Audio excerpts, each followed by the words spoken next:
Hello everyone, welcome to my another blog.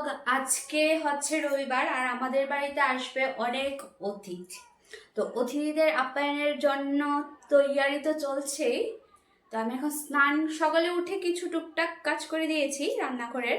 তো এখন আমি স্নান করে ঠাকুর ঘরে চলে যাচ্ছি, ঠাকুর পুজো দেব। আর এখন চলছে গণেশ পুজো। আজকে গণেশ ঠাকুরের দ্বিতীয় দিন। কালকেও পুজো করেছি, আজকেও করব। আমিও আমার আসনে একটা ছোট্ট একটা ঠাকুর বসিয়েছি গণেশ বাবাজিকে। আর আজকে রান্নার পরিমাণটা যেহেতু অনেকটা বেশি, সেহেতু আমি করতে পারবো না, তাই স্নান সেরে ডাইরেক্ট চলে যাচ্ছি ঠাকুর ঘরে। তো তোমরাও চলো, আমার গণেশ বাবাজিকে দেখবে, পুজো করছি। এই তো আমার ছোট্ট গণেশ বাবাজি। এখন চলে গেছি রান্নাঘরে। কি কি রান্না হচ্ছে, এখানে মাছ ভাজা হয়ে গেছে, মাংস ধোয়া আছে। আজকে হবে ইলিশ মাছ দিয়ে মুখি।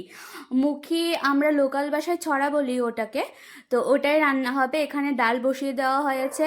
আর আমিও ড্রেসটা চেঞ্জ করে শাড়ি পরে নিয়েছি আজকে, যেহেতু অনেক লোকজন আসবে, আর একটু কাজ করে নিয়েছি। আর মাংস কষা হয়েছে, আর এটা না খেয়ে কি হয়। তো একটু টেস্ট করে নিলাম, খুব খুব খুব টেস্ট হয়েছে।